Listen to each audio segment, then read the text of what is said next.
Welcome to the house of Roma. House of Roma.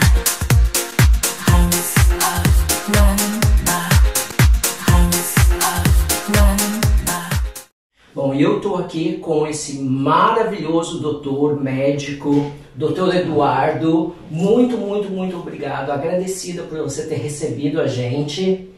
E é um prazer estar aqui conversando com você. Acho que nos conhecemos, mas seria ótimo ter uma conversinha com você para desmistificar alguns mitos que nós temos com o sistema de saúde, principalmente o sistema sexual. Obrigada. De nada. Então, prazer o meu de estar aqui, prazer o meu de poder também compartilhar um pouco sobre o serviço que a gente faz, os tipos de pacientes que a gente vê, quais são, como acessar os serviços, né? Que não é algo tão comum no Brasil, ter clínica de saúde sexual, saúde reprodutiva e ambulatórios específicos para o tratamento do HIV. Sim. E você está há quanto tempo pela Swish? Então, aqui dentro do John Hunter eu já estou trabalhando faz 3 anos, na Inglaterra estou há 5, responsável pelo Swish. É algo que nós estamos desde o último ano, né? Então, é um ambulatório focado principalmente para os profissionais do sexo, mas além, claro, dos profissionais do sexo, a gente vê bastante pessoas que não falam inglês, principalmente outros colegas brasileiros, pacientes brasileiros, pacientes latino-americanos que vêm ao serviço em condição de vulnerabilidade e a gente atende dentro do contexto do Swish também. E você poderia contar pra gente um pouquinho da sua trajetória, um pouquinho da sua história? Claro, eu no Brasil eu já trabalhava como médico de saúde da família, né, em São Paulo, e eu, desde que me formei, eu sempre soube que eu queria trabalhar em saúde, na verdade sempre soube que eu queria trabalhar com saúde LGBT, né, então quando eu me formei em medicina, eu comecei a trabalhar na atenção primária, trabalhava no ambulatório trans em São Paulo, pelo Transcidadania, e trabalhava junto também no Centro de Testagem e Acolhimento, o CTAs no Brasil, que eles equivalem um pouco ao serviço de saúde sexual daqui. Então eu já tinha esse envolvimento com saúde sexual, saúde reprodutiva através da atenção primária e saúde trans. Fiz minha especialização pela USP como sexólogo, então também sou sexólogo clínico, né, que faz acompanhamento de saúde mental voltado para a saúde sexual. Maravilha. E aqui eu fiz uma especialização em saúde mental LGBT.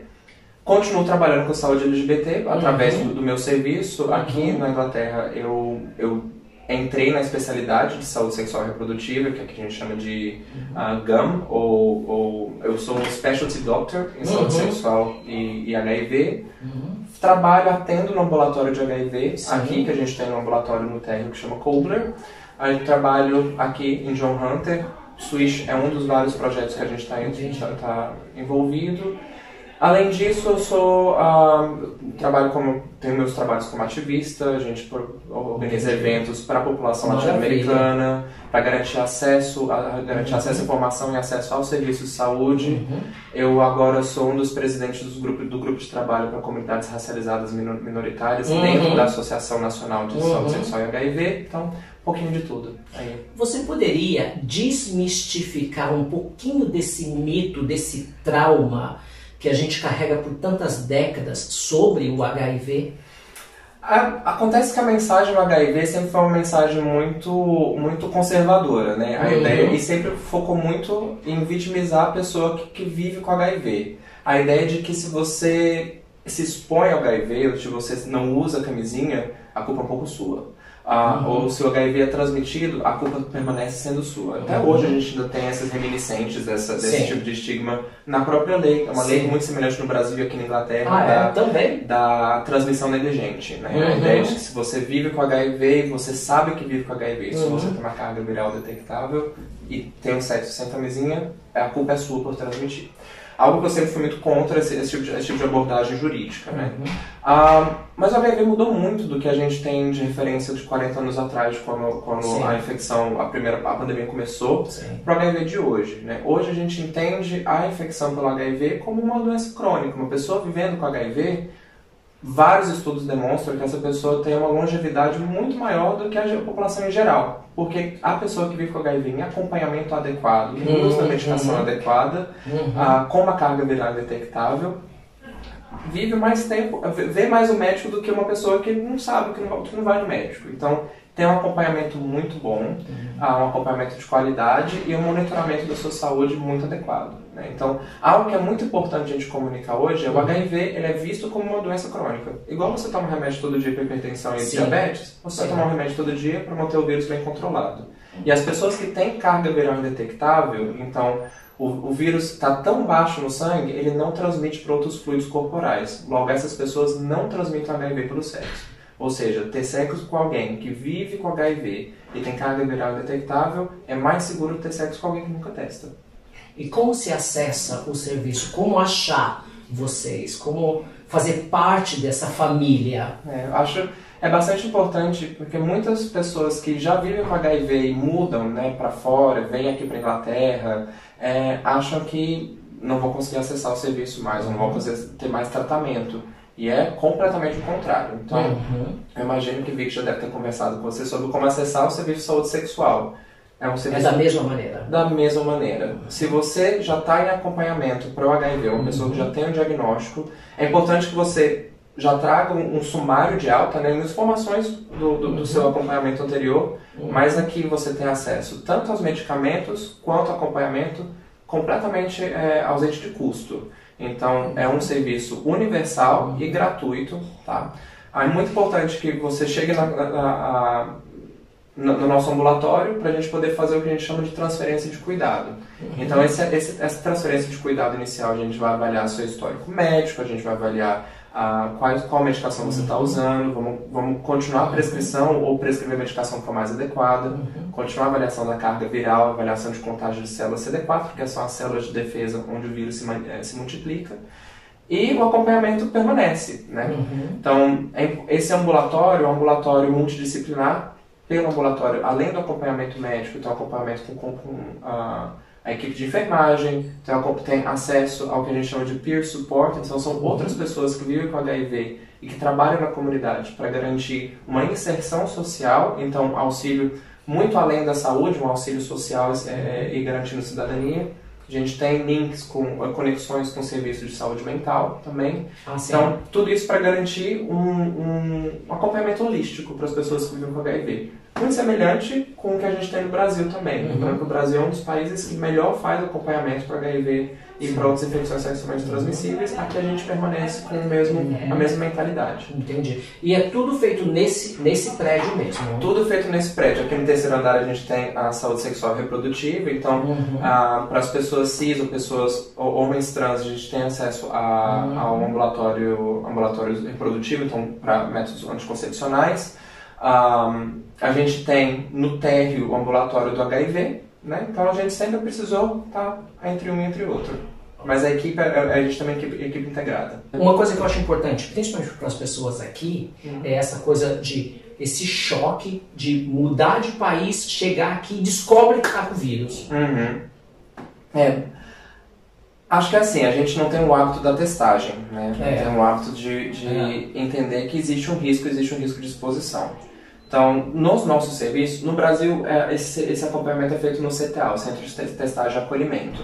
Então, todo serviço que faz a testagem para HIV, ele deve oferecer algum acompanhamento de saúde mental. A gente faz um acompanhamento com conselheiros de saúde, e essas pessoas vão sempre caminhar junto para oferecer informação. Como a gente falou um pouco antes, muito da informação que a gente tem no HIV depende bastante daqueles estereótipos, dos estigmas que o HIV tem, e a nossa responsabilidade enquanto profissionais de saúde dentro dessa área é de desmistificar, de quebrar esses estigmas. E acolher. E acolher. Então o acolhimento ele é a parte fundamental e é ofertado para todo mundo que tem um teste. Então, não tenham medo de testar. É muito importante fazer a testagem para HIV, é muito importante fazer a testagem de saúde sexual, porque a melhor forma de prevenção, de cuidado de saúde sexual, inclusive do próprio cuidado do HIV, é saber seu status, né? Então, para toda pessoa sexualmente transmissível, a gente falou no contexto de profissionais do sexo também, pessoas que têm maior exposição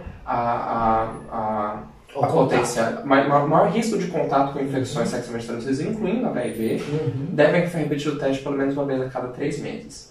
Os testes incluem nos testes de sangue para HIV, sífilis e hepatites virais, hepatite B e C, e nos testes de cotonete, ou os testes nas outras amostras, a gente testa para gonorreia e clamídia, ok? A gente tem medicações hoje que previnem o HIV e fazem parte do acompanhamento para essas medicações, como profilaxia pré-exposição, então antes do sexo sem camisinha, ou a PEP, profilaxia pós-exposição, que pode ser ofertada até 72 horas após o sexo de risco, né, o sexo com exposição de risco, tanto em clínica de saúde sexual quanto em serviço de emergência. Nesses contextos, a gente sempre vai estar testando também HIV. Lembrando que esses métodos preventivos são ofertados para quem é HIV negativo. Né? Uma pessoa que tem um teste positivo, primeira coisa a gente vai conversar sobre as suas crenças em relação ao HIV. Sim. Muita gente tem a ideia de que HIV é uma sentença de morte, muita gente tem a ideia de que o HIV não tem tratamento, muita gente tem a ideia de que o HIV é algo que é completamente deixado de lado. E isso é bem longe da verdade. A gente tem toda uma medicina ao redor do HIV, 40 anos de desenvolvimento, tantas medicações que a gente tem a serviço do HIV hoje para poder garantir uma vida completamente saudável para pessoas vivendo com HIV. Então, esse primeiro acompanhamento, trabalhar as informações, esse acompanhamento é feito com conselheiros de saúde, então os Health Advisors que a gente tem aqui. A gente, dependendo do grau de impacto, ou grau de transtorno de adaptação, né? A gente pode ser um transtorno mental, então você recebeu uma informação, algo tão impactante, a gente sempre linka com serviços de psicologia, o serviço de acompanhamento de saúde mental, e algo que é sempre trabalhado em toda consulta para poder destigmatizar o HIV. É uma das metas que a gente tem agora para 2030, não é só reduzir a transmissão até zero, mas é também chegar a estigma zero em relação ao HIV. E você está na clínica todos os dias? Eu estou todos os dias, sou igual pintura na parede. Estou aqui todos os dias. Segunda a sexta. Para quem assiste esse vídeo fala, meu médico agora é o Dr. Eduardo. Só vir. Só bater na porta. Só bater na porta.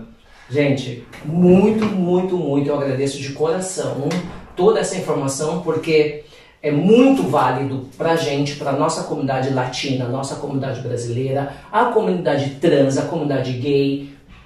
É muito bom a gente saber e desmistificar todo esse trauma que jogaram na nossa cabeça. Né? Então, Eduardo, de coração, muito obrigado. E agradeço a Vicky também, que proporcionou esse encontro. E eu espero fazer mais coisa com vocês. Com e a gente poder trabalhar mais, jogar pro mundo. Né? À disposição. Que é maravilhoso esse sistema, é muito bom é carinhoso, né? É humano saber que não estamos sozinhos. Não mesmo. Estamos aqui juntos. Gente. Welcome to the house of Wonder. House of Wonder.